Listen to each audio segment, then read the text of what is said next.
And if when I show a small video clip, if it doesn't play or sound, if there's a problem, feel free to just stop me, Taskeen, and we will figure it out. But if the sound doesn't work, that's fine too. We'll keep going.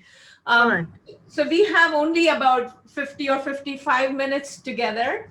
So I'm going to keep it a little bit short, and feel free to interrupt and ask questions. Keep it interactive along the way. And I hope Taskeen or somebody else will actually monitor the questions and interrupt me, because when I make the full presentation, I cannot really see the chat box or hands or anything. So I'm just going to get started. So salam alaikum. I am using the Indian namaste to tell you salam alaikum, which seems appropriate for some reason. Namaskar.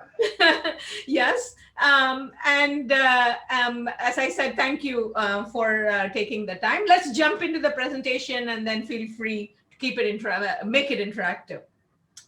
So here we go. Sometimes it takes a second to get started. Prezi just works that way.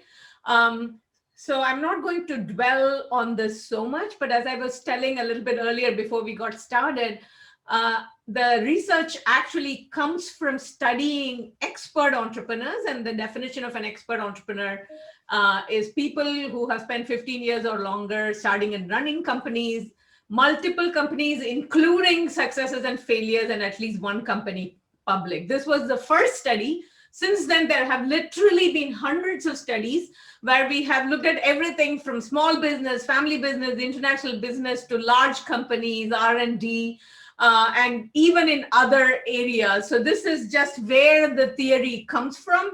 We've also written 200 case studies from around the world, and also at multiple times in history.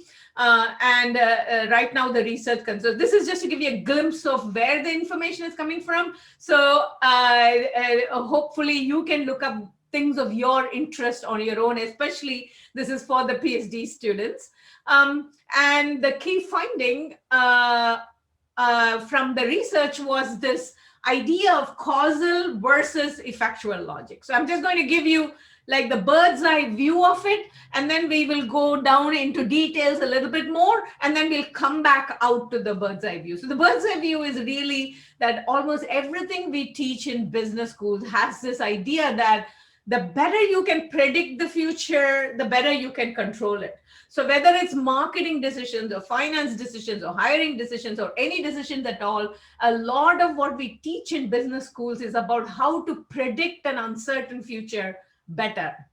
But the entrepreneurs, the expert entrepreneurs, through entrepreneurship and through building ventures, they learn kind of the inverse lesson, that in actual fact, you cannot predict the future, and you don't need to predict it if you can actually control the future. So to give you a glimpse of what could that mean, I'm going to show you a video clip. This is the co-founder of Netflix who is talking about it. I'll show you the video clip, and then we'll jump into the details of what the heck does this mean. Okay, here we go. So, okay, this thing is not, here we go. So this is Mark Randolph. Listen to him, and if there is a sound problem, you can let me know.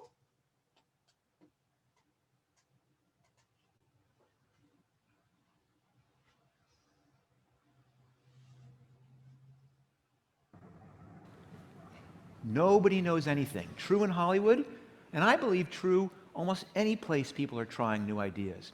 I mentioned before that Netflix is just one of 7 startups of mine.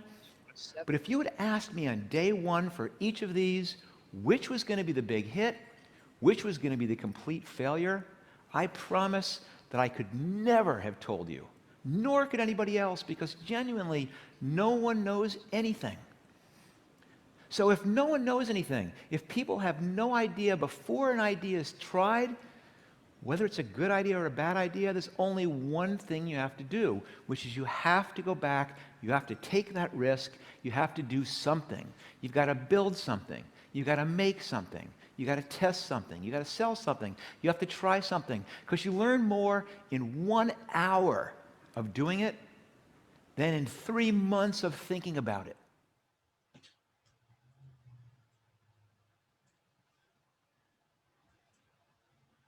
So you will hear this kind of thing from experienced entrepreneurs all the time. The future is fundamentally unpredictable, so why are you trying to predict it? At the same time, right, we do want to have some control. We do want to be able to accomplish things in the world. So the question for me became, it's okay to say we don't know anything, and so we have to take a risk and we have to act. And I've done it myself, co-founding 5 ventures, 3 of them in 3 different countries. And I was like, I get it. I get what Mark Randolph is talking about and all the expert on, but my students didn't get it. My students would say, what do you mean? Like, don't predict the future. So how do I actually control a future that I cannot predict? And that is what we are going to examine. Again, the big answer to that question is, I'm having difficulties with this thing not moving. Okay. So how do you control a future that you cannot predict? The simple answer, and again, we're going to dive deeper into the answer, is to make control itself into a strategy. So you basically all the time, you ask yourself, what is within my control? What is not within my control? And then you just work with the things that are already within your control. But you also start talking to other people and bringing other people on board by allowing them to work with what is within their control. And then you end up co-creating the future and without having to predict it. And that's what we are going to talk about. Now we'll dive even deeper into this and take a look at the principles that go into it. Okay. Come on, my computer is giving me problems today. So here is the idea, if you want to think about it like a framework, right? So instead of thinking, I want to predict the future so that I can control it, like as a coextensive, we can actually pull it apart and we can look at it as 4 different strategies that are high and low in prediction and high and low in control. And then we start thinking about which strategy is useful under what circumstances, right? So I am having real difficulties today. I apologize for this. It worked much better last time. I'm not sure why. So a strategy that is high in prediction and high in control is a visionary strategy, right? Everybody thinks that Steve Jobs has the strategy, that somehow he can see a future that other people cannot see it, and he can also control it. He can make you want the things that he is making. So that is kind of the visionary approach. The opposite of that is the adaptive approach, right? We cannot really predict the future and we cannot really control it. So we try to be very nimble and we do agile processes and things like that. The one that we teach our MBA students usually is really the causal strategy, that is high in prediction, low in control. We say, learn to predict things better. Here are some toolboxes. Here are some things that we can teach you about predicting better, but don't assume that you have control over the future. So you need backup plans and you need scenario-based analysis, things like that. And the expert entrepreneurs are going the other way. They're literally saying, there are ways to make decisions. There are ways to take action without trying to predict the future. At the same time, not compromising on control. And that is by using control as a strategy. Right? So here are the 5 principles. Now we are diving even deeper into the effectual box. And the 5 principles of effectuation, here is how expert entrepreneurs do it. They start with the bird in hand principle. So instead of saying, oh, here is this wonderful giant market or opportunity, and if I do that, I will make hundreds of millions of dollars, and they don't worry about all that. They literally say, who am I? What do I know? Whom do I know? And given things that are already within my control, what kinds of ventures can I build? So instead of imagining some beautiful venture that will, and then letting that decide what you do, you actually just always think about what is within your control and what can I do. It makes you very creative from day one. And then when you think about what can I do, you're also thinking about what resources are available. And unless you are like Bill Gates' son or something, most of us do not have too many resources. So the idea here is to say, let us, do what we can for our affordable loss. So we are not going to invest things that we cannot afford to lose. Interestingly enough, the billionaire entrepreneurs that I studied use that is the lesson they learned from their experience. Even though they have a lot of money, they said, you know what, I would only start with what I already have, and then that is available to me. But even though I have a lot of money, I'm not going to put a lot of money. I'm not going to put a lot of resources. What I'm going to do is to say, can I, live with it even if I lost what I'm investing? And so the affordable loss does two things for you. On the one hand, it keeps the downside within your control, but it also makes you think about the upside very differently. It gets you to think about, would I want to do this idea or this venture or this project, even if I lose what I am investing? And only if I think it would be worthwhile for some reason internally to me. And this is where I think Professor Qureshi's thing about this is us, this is who we are, right? This is how there's something about you and what you value that becomes very, very important in your choice of the kind of ventures that you build. So you're doing things that you think are worthwhile, and you're doing it with things within your control. And then what do? What do you actually do on day two? Sorry, is there a question or interruption? Yes? I see the hand from Mohammed Hassan. Yes, I have a question. Can I go right now or should I wait till the end? You can ask a question. I will manage the process, no problem. Ask the question. I may or may not answer it right now, but ask the question. Okay. Okay, thank you so much. So my question is that, in the previous slide, you had the prediction and control chart. Yeah. So the Sully example where Sully landed the aeroplane in the Hudson River, yeah. I know it comes under effectual, but can you explain through control and prediction that why does it come under effectual?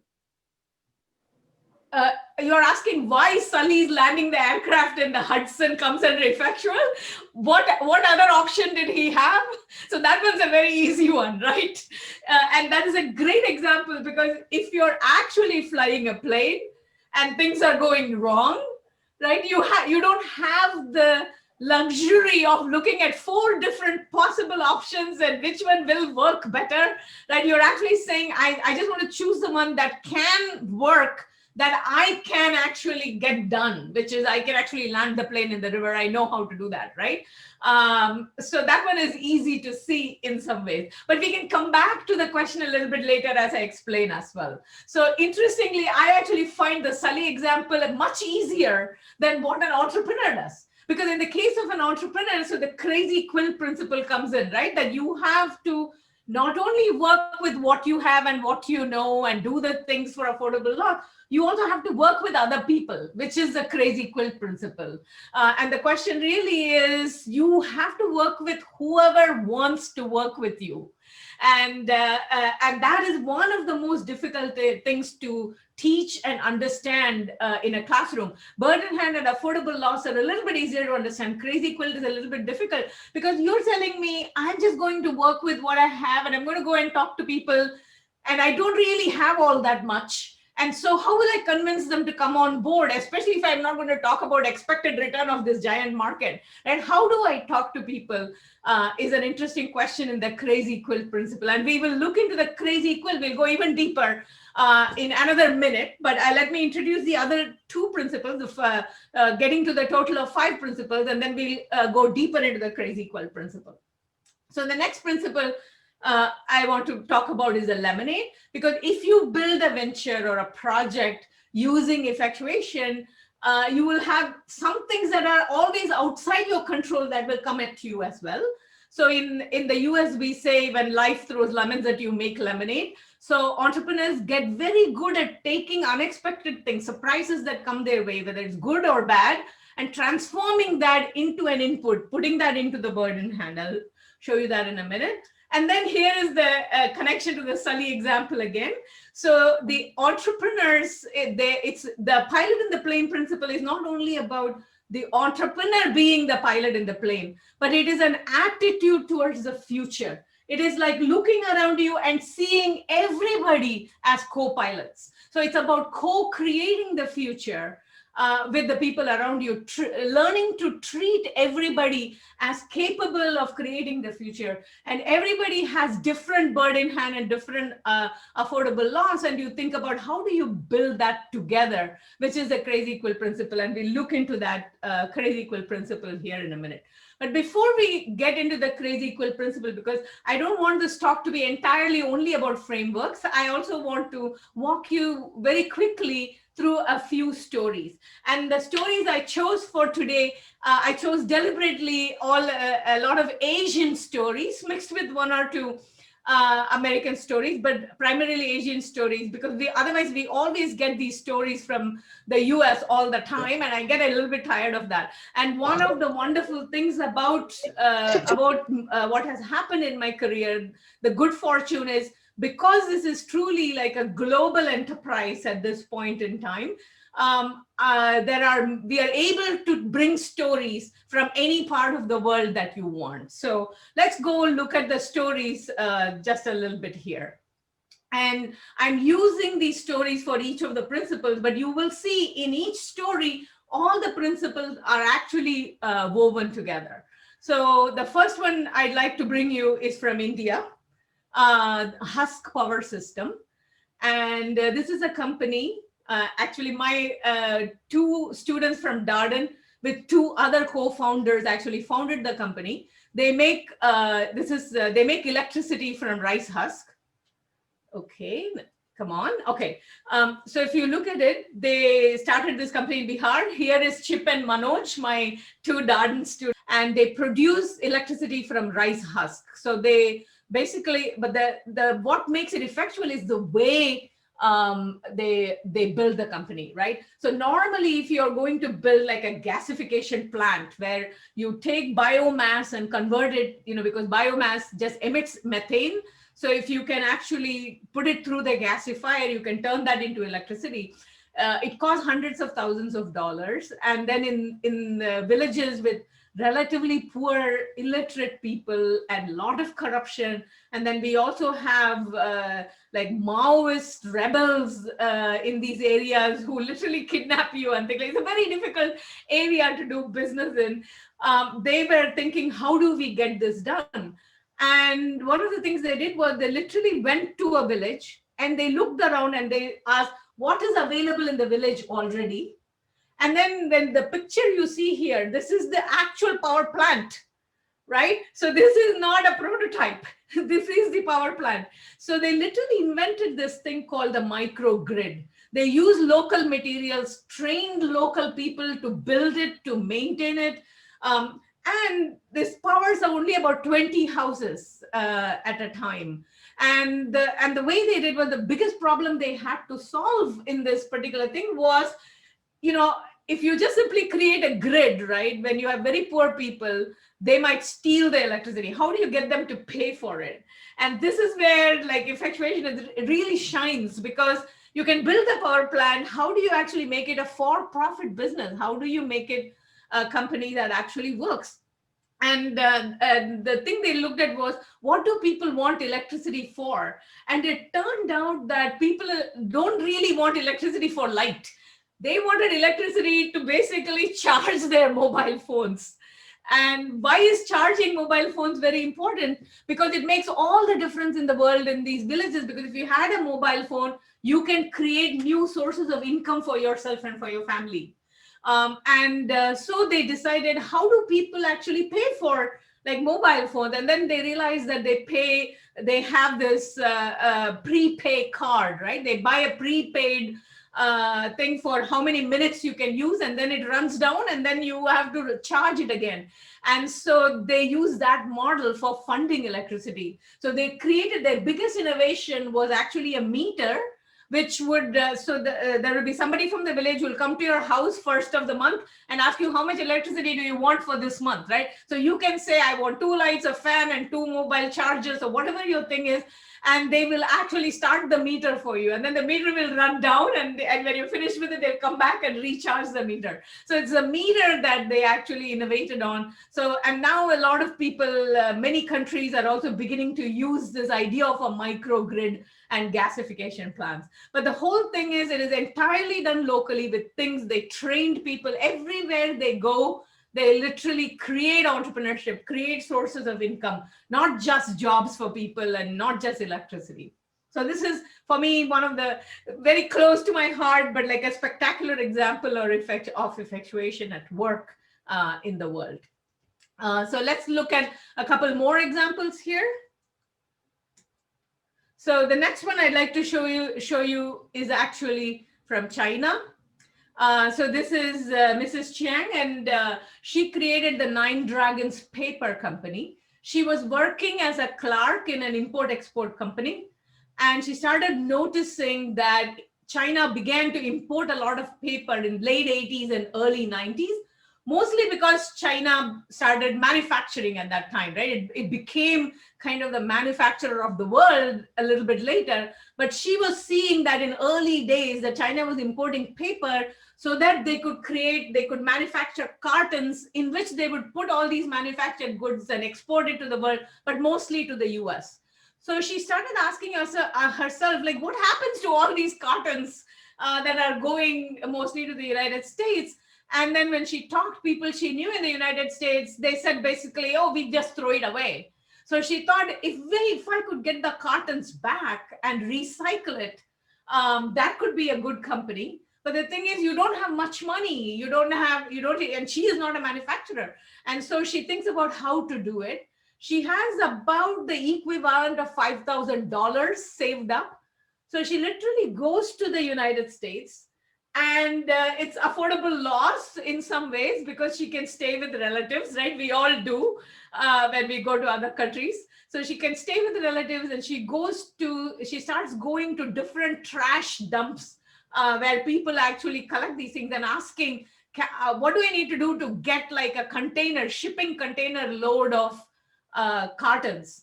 And to her great surprise, she learns that people will actually pay her if she is willing to take that much of the cartons away. They're willing to pay her to take it away. So she recovered also her airplane ticket. So she actually made a little bit of money on this. But the thing is, how do you now bring it back? And here is where the affordable loss principle comes in. She goes and talks to people who are dealing with shipping containers, right? The shipping container companies, the shipping companies. And she basically told them, you are bringing all this stuff from China to the US, but the containers are going back empty back to China. So what have you got to lose? Please, like, bring me this container load of cartons that these people have given me. And when we take it back, we will build a recycling plan, and may or may not succeed, we don't know. But she literally gets the whole thing done for almost zero, comes back to China, and then works with small manufacturers who are the most affected by the importing of the cartons. They have to pay the most amount of money, right? The wholesalers and the big manufacturing companies can get it from the wholesalers or directly from the importers.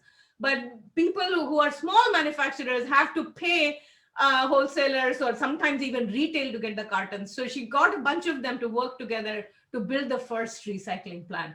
And it was like she's considered like the first self-made billionaire in China. And you know that recycling plants are expensive. So when I give this as a case study to my students are, this is too expensive. How do you get it done? And she got it done for practically nothing. So that is an example of the affordable loss. But also, again, you can see all these relational things happening, co-creation happening, all of those kinds of things. So, okay, I'm having, as I said, clicking problems here. Here is another example. This is, everybody knows, I think, Mohammed Yunus, who built Grameen Bank in Bangladesh. And it is a beautiful thing of he was in Chittagong University, and he saw people suffering from natural disasters. And during one of those disasters, where the village where he was collecting data from, and he's an agricultural economist, right? So where he was collecting data from the whole economy just collapsed in front of his eyes. And so he started asking, people would come in, and he learned that he could save the village by equivalent of something like $45 worth of Bangladeshi currency, right? So it's like he had the money, so he just gave it to the villagers. But then eventually the villagers came back to him, returned the money, and they also brought him some fish and brought him some other things. And he started thinking, why aren't banks actually doing it? Why isn't a bank just simply lending money to people to restart after a disaster? As he started talking to banks started telling him, first of all, these people are not bankable. They literally call them the unbankable. They also said that the amount of the loan is so small that the bank charges for processing the loan was bigger than the loan itself. So it cannot be done, right? But then he thought that it can't be that complicated, because he had to trust people, right? He wanted to give it to people who actually wanted to use the money to build something. And solving that problem is one of the most interesting stories there, because he learned the hard way that if he lent it to women, then the money came back, and the money came back with extra fish or whatever. But it did not always work if he lent it to the men. But if he had to lend it to women, there were all these other issues that women were usually uneducated, or there were even taboos that they were not allowed to touch money, things like that. So he had to talk to husbands and to villagers, to village chiefs, to convince them to get to allow the women. So he always had to only work with people who were willing to work with him, right? So there is no big pitch that you can do.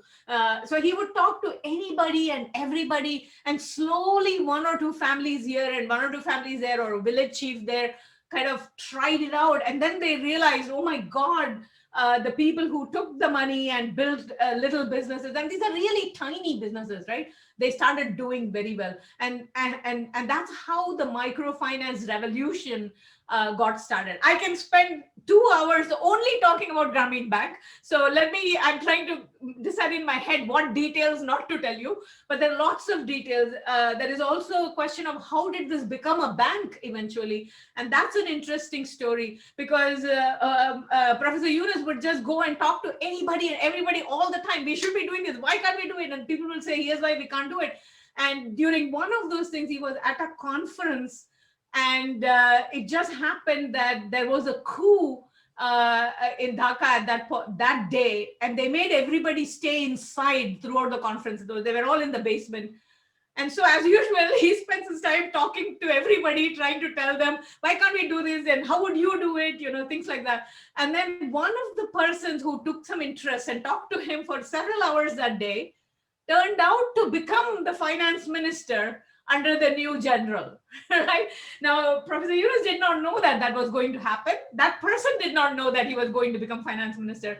But he becomes finance minister, and then they get together and they're able to make Grameen a bank. So as I said, I can talk another 2 hours on this, but I'll keep moving. So let's get to an example of the lemonade principle here next. So, I'm sure you have seen now there are 8 million, and I'm going to bring it back as a pilot in the plane, right? All these people, they thought these are poor, illiterate women, but all of them turn out to be entrepreneurs. And then Professor Yunus, when he came to Darden, he also talked about how so many of them were actually their children and their grandchildren are going to Stanford and places like that. So he talks about how in just one generation you can see the change, but in 2 generations, it's just amazing what Grameen has been able to achieve. So the crazy quilt and the pilot and the plane are connected. So let's take a look at the example of lemonade. This is Big Belly Solar. We're back in the United States now. So this is Jim Poss. And when Jim Poss was an undergraduate student at Babson, he was working on all these renewable energy companies, right? Wind and geothermal, and he was writing business plans. And every single time their team would win the business plan, but nobody would actually give them money, or there will be no follow through after winning the business plan competition. So he gets very depressed. And he's thinking, like, I want to do something in renewable energy. Clearly, our ideas have some value because we are winning the business plan competition, but we are not able to build anything. So he's a little bit down. His engineering team, like 3 other kids from the engineering school. So they basically go out and like have a beer or something, and they say, what do we need? What can we do? And then one of the engineering students said, maybe it was the beer, whatever. He basically says, you know what? We could take a garbage can, we can slap a solar panel on top of it, and the solar panel will generate enough electricity to compact the garbage so that the truck, instead of coming like in terms of the number of trips, you can eliminate 19 out of 20 trips. So you can create, each garbage can hold 20 times the amount of garbage normally, right? And that would save us, and that would be like a good thing for climate change and for energy and things like that. And luckily, they have won enough money from the business plan competitions that they could actually make one, right? So they make a couple of them. They invest their own like business plan winnings into making, because this is really cheap to make. And now they are exporting these things to 43 countries around the world. The last time I checked, I don't know how they're doing, but right now, but they are there everywhere. They're in Charlottesville. And the hilarious thing was, I was in Sweden at the best technology university in Sweden at Chalmers, and Chalmers has these big belly solar everywhere. They are getting, I mean, the reason I'm joking about this is Chalmers is supposed to be like a very big school on things like renewable energy. And here is this guy from Boston exporting like these garbage cans to them. So this is another example. So that is, you can see I took that picture at Chalmers. That is a big belly solar right there in front of Chalmers University, Chalmers Technology University. So, finally, I'd like to bring you a friend of mine, a very good, an amazing entrepreneur here in the US. His name is Mir Imran, and Mir Imran, originally from India, but he's been in the United States for a long time. He started Incube Labs. He's like this inveterate inventor and entrepreneur. He has created over 30 medical devices companies, each of them very successful. He has lots of patents. And the beautiful thing he has done is he has figured out a way to work with multiple scientists from many, many different disciplines and figure out the intellectual property rights in such a way that if you go to Mir and say, I have an idea, can you build me this new kind of, hearing aid or whatever? He has all the scientists that you need as part of his, they're all entrepreneurs though. It's almost like an incubator. They're not like employees of his or anything like that, but they also know how to set up the intellectual property and share the income from the intellectual property down the road. So he can get medical devices done like that. And that's why he has been able to build so many. So and there's a lot of other things. Again, as I can go on and on, but an amazing entrepreneur. If you want, you can check him out. And he's also very responsive, and he's semi-retired now. So he's very responsive if you write to him. Okay, so these are kind of 5 stories. I want to bring it back to the effectual process and then start taking questions. Let me take a look at, we're doing good in time. So I'll take about 2 or 3 minutes and get to, give me a minute here. So here we go. So all we're going to do is, we started with this research, kind of controlling a future that you cannot predict. That sounds very philosophical, very large. Then we started looking at the strategy of it, prediction and control. You separate it out, you get 4 strategies. And I moved into the effectual strategy. And then we have looked at the 5 principles, and I've given you all these stories of the 5 principles. Now we'll bring it back out again, right? So how do you put these principles into action? You start with who I am, what I know, and whom I know. You ask yourself, what can I do with who I am, what I know? And you come up with things that you can do for affordable loss. So this is day 1. Day 2, you start talking to people. You start talking to anybody and everybody. And what are you trying to do when you're talking to them? You are not talking just to get information or advice or feedback or anything like you hear from all these Silicon Valley, whatever. What these entrepreneurs are learning to do is to go beyond that. They try to get to commitments. So the idea is they'll say only information that comes with skin in the game, as we say in the US, right? is worth more than if you just get feedback and advice. Because if you go talk to people, people will give you all kinds of advice and all kinds of feedback, and you'll get completely confused on what you're supposed to do and what you're not supposed to do. So here is why they talk about commitments and not information. So let me show you that for a minute here. So when you start talking to people, what happens is people will start telling you things. If you say, I want to make this pen and it is very beautiful, it's blue and black, immediately people will say, why are you making a pen? You should be making something else. Or why don't you make it green or red? Or why this color? I don't like the color. Or why is it plastic? You should actually make it from the environment. So you get all this feedback, and what the heck do you do? So there are 4 possible reactions that you can have when you go and talk to somebody and they start telling you stuff. One way is to say, you know what, this is my baby. This is my idea. My dream is to make this particular thing. It's blue and black, it's made of plastic, it's a pen, right? Persist in your vision and you keep persevering, and one day you will succeed. That is kind of the visionary approach. You can also do the opposite. The other person is saying, oh, I want a different color. You can say, oh, how can I make a different color? Or if the person says, I don't want plastic, I want environment friendly. And you can say, okay, let me go back and I'll write a business plan for an environment friendly material or something like that. So you can also try to adapt. But because different people will give you different feedback, you're still stuck with trying to understand which feedback to actually follow, right?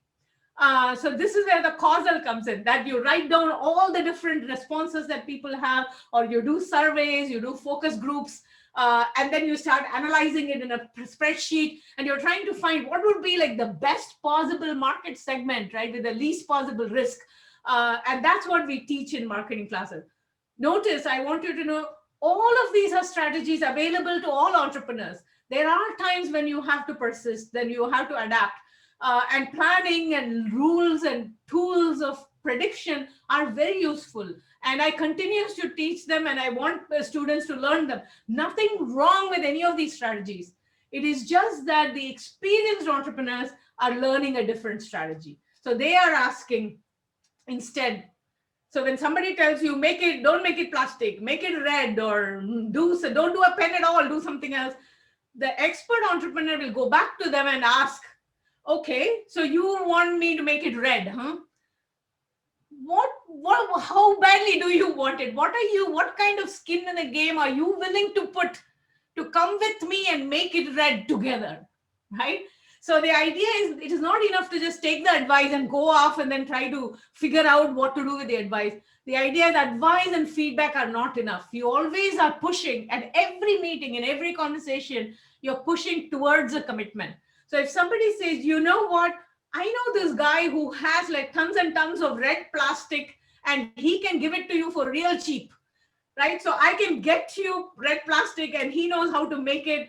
So if they make a commitment, they introduce you to somebody maybe who has red plastic readily available, and they are willing to work with you and build some prototypes or build the product for you, then why not? It becomes affordable loss for you. Then you will make it red. Not because somebody said you should make it a different color, but because that person put some skin in the game. They made it affordable loss for you to try that.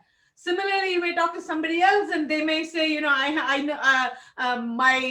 nephew is a technologist and he can figure out a way to make the pen do multiple things, maybe put a heart monitor on it, something like that. Again, you will say, come with me and let's do it together. So anybody and everybody who is actually willing to actually work with you, that is the feedback you actually take, and you make it affordable loss for both sides and you try it. So if you go back to the effectual process, this is what happens.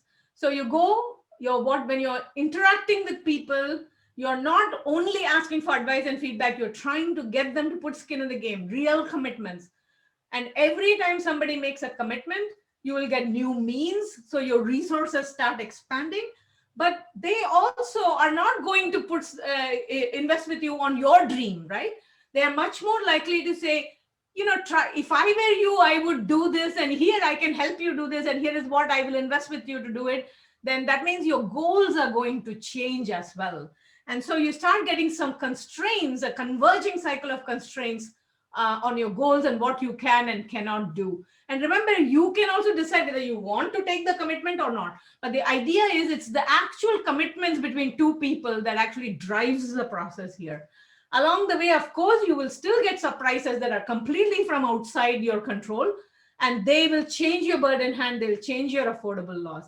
But it is the process itself that gets you not just to new products and new ventures, but to new markets as a whole. And that is the beauty of the effectual process, right? That nobody in this process might actually be able to predict what that thing will be, right? But the chances are you are going to end up doing something very innovative. But if you lose, right, every single person also loses. If the venture fails, every single person loses no more than they can afford to lose. So this is not about increasing the probability of your success. It is about reducing the costs of your failure and increasing the probability that if you do succeed, or when you do succeed, you come up with something new, you come up with something innovative. So this is kind of the whole process, and the focus is on commitment. I'm going to stop here. I'm going to take some questions. We'll keep it interactive. And then I have a couple of video clips that I'll show you like in the last 3 minutes or so. Okay, so let's go to being interactive. Let us take some questions and things like that. So Taskeen or somebody else, whoever wants Wissam, to. there's a gentleman called Wissam. He's written, I'm a student of BBA. I was taught the elements of business like marketing, accounting, but I was confused. He has written a very good comments. The traditional degree outlines lack this area. Your theory is a big motivation and direction. Simple, applicable, effective. Thank you very much. Wissam, quickly ask, you want to add something? Hassan, hello. I would definitely like to hear your voice at least. Unmute yourself, ma'am. Man. It's okay. There's always a few seconds delay in all of these. Yeah. Ma'am? Yeah. I'm so sorry. Oh, it is Wissam. I thought it was Hassan. Yes. Wissam. Okay, Wissam. Yes, ma'am. Thank you very much for the wonderful session. The problem is mainly business students are taught about how to drive a car, but they're not taught about how to start a car, right? Correct. Theory is revolutionizing the whole world. So thank you very much for the theory. And my question is, ma'am, students like us who just graduate, they go for jobs, they apply for jobs, but in that 9 to 5 hustle, they are unable to commit to entrepreneurship or to think about different ideas. So what are your suggestions about how to stay motivated? Oh, excellent question. And my students ask the question all the time. So the first thing, because I'm a researcher, I'll first give you the answer from research, but I'm also an entrepreneur, so I'll give you a practical answer as well. So the first thing I want you to know is 1/3 of all successful companies are started by people who are still in full-time jobs. So do not think of it that you have to leave your job or something to start a company, right? So ask yourself the same bird in hand question. I have a 9 to 5 job. Maybe you're also in the process of getting married, or maybe you have a child, whatever. Look at all the constraints in your life, whatever is going on in your life, and you say, yep, all of this is true. Now, given this, what can I do on the entrepreneurial front? And here are some of the things you could do. Maybe you could just simply go and attend some local entrepreneurship association meetings. Maybe that's all you can afford to do. You will go there, and then you will start talking to people, and all of a sudden some entrepreneur might say, hey, Wissam, like, you could help me out with this. Do you think you could help me? And then you will say, I can spend maybe like the next 3 Sundays on this. That's all the time I have. And so you will then work with them because that person asked you for help, and the only help you can afford is maybe 3 Sundays. You'll put that in, and then all of a sudden some things will happen, right? And that is why you can put the effectuation process no matter who you are and what your constraints are. So I would say first thing, get away from this idea that you have to leave your job, that you have to do this full time. Because the most important thing here is you don't do it alone, right? You're going to, so maybe, and this happens to, especially it has actually happened to my students all the time. So they say they do this, they have a full-time job. Sometimes they have full-time job and family and things like that. and they invest just a little bit of time, just a little bit of what they can afford to lose in their dream. And then suddenly some entrepreneur will come or somebody else comes, and then they invest a little bit more, and then they work with, and then all of a sudden they'll be calling me on the phone, Saras, this is going on, and this is so exciting, and they just made me a job offer. It is a 25% cut in salary. So my spouse is not very happy that I am even considering it, but I really think this company could go places. What should I do? And then I usually tell them, first sit down with the entrepreneur and negotiate some equity, right? It's okay to take a 25% cut. In fact, take a 50% cut and tell them I will come for 3 months or 6 months. Talk to your spouse and decide how much of risk you can take. And then you go there, work for 3 months or 6 months. The interesting thing is, even if the company doesn't succeed, people are not going to think, if you're taking only 3 to 6 months, you're trying it out, it doesn't work, you can go back on the job market. So you have to assess your situation in a much more creative, co-creative and realistic way, and not really think that, oh, it's job or entrepreneurship, right? You have to either jump off the cliff or nothing, right? You don't have to do that. And you also don't want to get frightened that if you took a little bit of time or you took a little bit of thing to go try an adventure, then your whole future is finished. That is also not true. It is more true in some countries than in other countries, but in actual fact, all the countries are getting better at supporting people to do it. So the way I would say is take small, affordable loss steps and start finding wonderful partners who are committing and working with you. And you'll get to a point where not going into the venturing is not, you cannot live with it, right? And bring your spouse along through the whole process. And don't make any decisions either out of fear or out of greed, right? Always focus on the possible. Always think about the people around you, building these relationships you will get to a point when you will know very clearly, I need to do this. Or you can say, no, I don't want to do this, but I'm willing to work with entrepreneurs who are doing it. And that's fine too. Saras, we have one interesting question from Bangkok. Professor Hans, he's attending the session. He's saying, I teach entrepreneurship. There are a lot of learning outcomes, focus with syllabus, hardwired curriculum. How can we apply effectuation in teaching entrepreneurship? How to Excellent question. Excellent question. I used to get this question a lot in the early days, right? Like 15 years ago. I don't get this particular question all that much anymore. So I'm glad somebody is asking the question again, although I'm not glad that the question needs to be asked still. But here's my answer. So this used to be a big problem in Denmark because they had really strict guidelines on what you can. For example, they were not even allowed to have students work on projects. Students had to take exams. So initially they were creating exams based on effectuation, which I thought was hilarious anyway. So, but the thing is, the first thing is what they did was they changed the system effectually. And what they did was they started talking to other people in the local entrepreneurship groups, in government agencies that were interested in entrepreneurship. And they started asking, how can we teach this effectually? So they said, they look at it and say, here are the constraints that I have in the way I am supposed to teach. Now, can I add something to that in the sense that, can I have like a visit to an entrepreneur? Can I assign an interview with an entrepreneur as one of the assignments in my class? So they started doing the little things they could do. So they couldn't have the students work on their ventures and present a project. But as part of teaching the entrepreneurship, at the end of which there is an exam, whatever, they could give one homework assignment, which was about actually talking to a local entrepreneur and interviewing them. And interestingly enough, then the entrepreneurs started getting interested, the local entrepreneurs, many of whom are also beneficiaries to the school. So they also started talking to alumni entrepreneurs, and the alumni, and they basically came and said they were even willing to write checks, right? They helped change the system. So I know it is a harder task for you if the education system does not permit you to teach entrepreneurship the way you should be teaching in terms of actually getting people to start companies. You can also teach entrepreneurship without starting a company, right? Purely as theory, you can do, I have nothing against that. But if you want to do it in a more practical way, you have to do it. So this is called effectual teaching. In fact, in Denmark, they formed the first effectual teaching network, which was not about teaching effectuation, but teaching effectually. And they ended up changing the system. And Denmark has changed the system a lot now.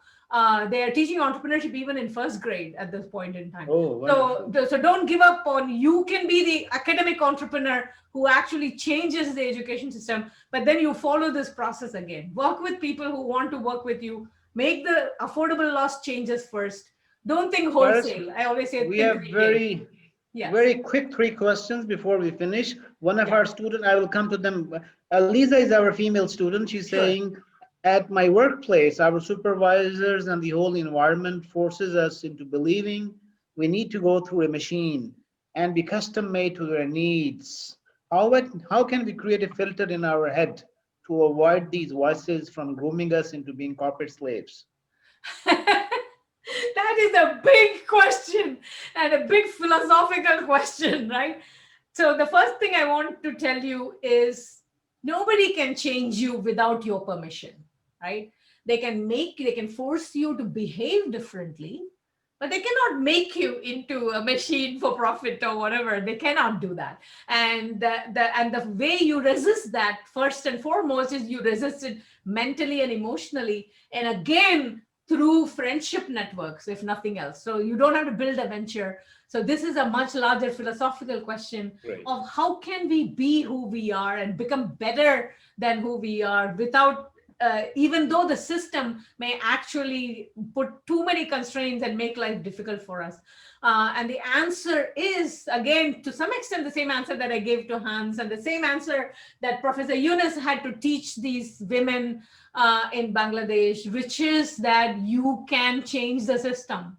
It takes time, it takes courage, but most importantly, start with the thing that people cannot make you what you do not want to be. That is for, every day in the morning, if necessary, 5 minutes, start with a meditation on that. Here's what I do not want to be, and I'm not going to be that. But in the meanwhile, if I have to behave differently, I will do that. But I'm always looking for opportunities to change it. I'm looking for who wants to work with me. What can I do for affordable loss? Again, you can put the effectual process to work, but the idea is you have to change your environment and don't change yourself. That is not the answer. Thank you. So we have 3 last questions. Shafiq, Sure. Zara, and Shoaib. Shafiq Saab, he's 45 years old. He's an entrepreneur. Shafiq Saab. Oh, very nice to meet you. He's an Thank entrepreneur. you, ma'am. Very nice session and good morning. Actually, my question is about affordable loss. Yes. Because what I want, when there is a very small business, somebody is starting in the beginning, so definitely bird in hand is very small, especially money is very small. So when he is thinking about the affordable loss, that means in his back of mind there is a fear of loss. Yes. Otherwise he will go straight forward for the business because he has a very limited resources. So once he is thinking about the affordable loss, that means he has a fear of loss. So how the success ratio, it definitely will reduce immediately once you have a fear in the mind of the loss. So affordable loss, can you please put some light on this? Correct. You're correct. So there are 2 things I want to answer in that. One is the people who actually start a company before they start the company, right? So a lot of people will never start a company because they're so afraid of loss. So affordable loss actually forces you to consider the worst case scenario and build up the courage to face it before you even get started. So I see affordable loss not as a way of putting loss into people's heads and making them afraid, because they're already afraid, right? So the way I think about it, it is a way of confronting what is the worst that can happen. What are you afraid of the most? So my students will sometimes tell me something like, I'm afraid that I will become homeless. I will become unemployable. Stuff like that. And then I will say, okay, first make sure that that will never happen, right? How can you make sure that will never happen? Then you can say, like, now that you know, for example, one way to do is to have another job lined up before you get started. So that is one way possible. Another way is sometimes people will go to family members and say, I'm going to take 3 months to try it during that time, I want you to make sure that you help me out or something like that. So the idea of partnering very early on. So affordable loss is not about being afraid of loss. It's about first confronting your fear of failure, your fear of loss, and then still going forward with it. But affordable loss is also very creative in the things that it shows you don't have to risk the things. You don't have to put in money. You don't need money. What you really need are these relationships. So even if it is not affordable loss for you, for someone somewhere, it is affordable loss. And if you can get them to partner with you, and I love this example, Richard Branson, when he started an airline company, he calls Boeing and he tells them, somewhere in a hangar, you must have 1 or 2 747 standing around making no money for you. Can you please just let me have those planes for 12 months? If it doesn't work out, I'll just return the plane. If it works out, then let's talk a deal, right? So the idea here is to say it may be affordable loss for you, but there are many, many people around you for whom it is not affordable loss. So the crazy quilt principle is the way to get out of the affordable loss. But most importantly, affordable loss is about not going in this heroic way. Oh, I have to take a risk. I am like Genghis Khan. You don't want to do that. You actually want to confront it, build those emotional resources inside you, but also find partners for whom it is affordable loss. So you are not risking everything you own. Thank you. Thank you. Zara, quick question, quick. Zara is our... Hi, Dr. Saras. Hi, Dr. Qureshi. Thank you. My question is kind of maybe opposite to what Mr. Shafiq asked. When you're a visionary, you persist upon your idea, you know that it's going to work. There are failure coming in. You're adapting maybe sometimes to your failure, but not giving up. Yeah. Affordable loss that may cross the line, but you are persistent that it's going to work. Maybe it's not a success, but maybe it's not a failure. So what's the point to stop? How does Effectual helps you to figure out where you stand, whether what you are doing is right, whether it's visionary, you are persistent enough, you should adapt? Where is the point? So you don't see, if you're effectual, you're not a visionary, right? By definition, the 4 quadrants are different. Can you be a visionary? Can you just persist and succeed? Sure. But being effectual means don't be such a visionary. Don't fall in love with your idea so much that you only have to build that idea and nothing else, right? So with the pen example, as I said, my dream, my vision is a blue and black pen, and that's what I want to do. If you do that, you're placing one bet that may or may not succeed.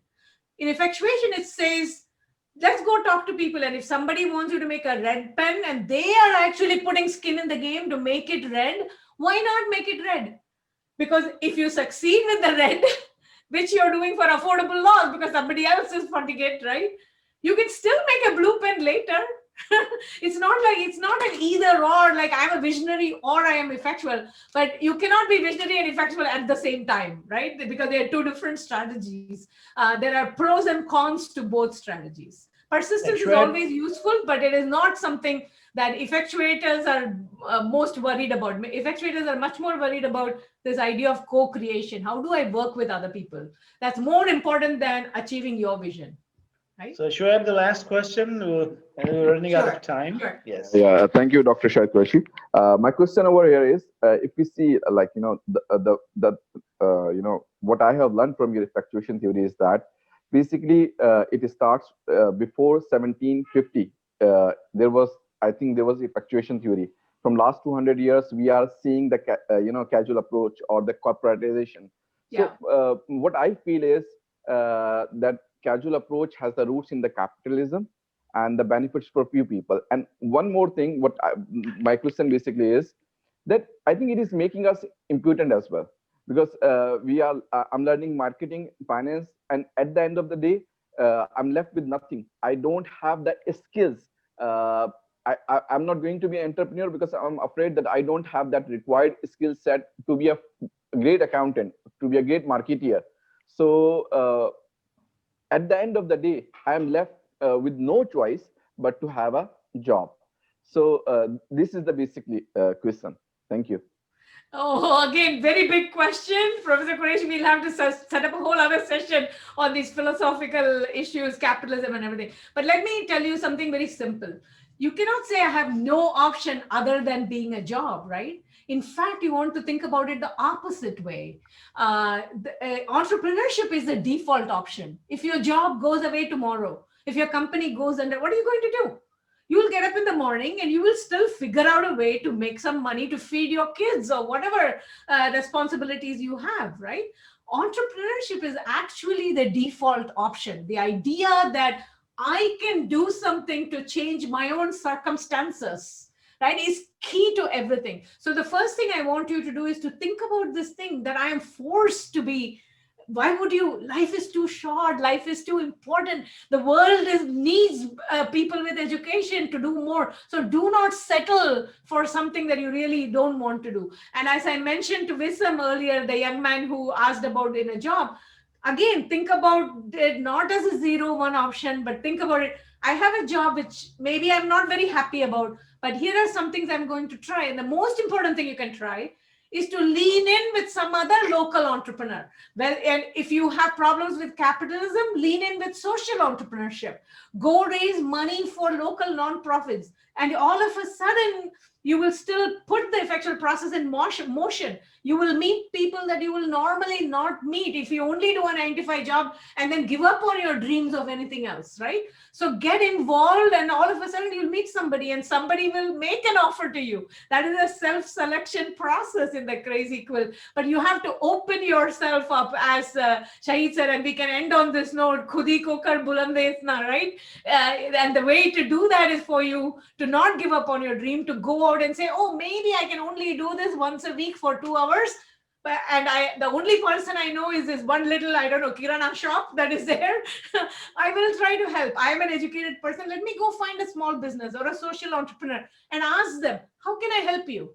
And all of a sudden, the bulandi comes into your life, right? You are open to possibilities and people will work with you. What a beautiful ending, Saras. You quoted Iqbal's poetry. Just a quick question from my side. How did you get these words, effectuation and causation? Were they already there? No, I mean, they are actual English words, but that's an interesting one. So one of the things was, so first thing is during the dissertation and collecting all this data from entrepreneurs, I'm writing down the principles, right? So my findings were actually the 5 principles. I start writing down and then I start seeing that there is a logic. They're all connected. They're not 5 different strategies. They are connected. So I went to my advisor, Herbert Simon, and I said, you know what? This is way more exciting than I thought. It's not just 5 heuristics. There is a logic. All these 5 are connected together. So he asked me, what is the logic? And I explained that it is about not predicting the future. And so he said, you know what, Saras, you need to come up with a name for it. And so I started thinking what the name should be. And I knew that I wanted to bring in cause and effect into the name in some way, because in one sense, when you take a causal approach, the causal connections are already given to you. So I said, in this case, these people are challenging the causal connection. They're asking, if you do this, this will happen. They are breaking that. And they're saying, what if I do something else? And what if I do something else? What will happen? I don't know, but I want to try. So that is where I knew that I had to call it something effectual. Then I went and looked at the dictionary, and it turned out that there was a word called effectuation, there was a word called effectual, and they meant what I wanted it to mean. So I chose. So it just comes from this idea of cause and effect. That's all. Great. Thank you very much. And my friend from Bangkok, Hans, is there, faculty members, mothers. There are a lot of mothers here in this program today.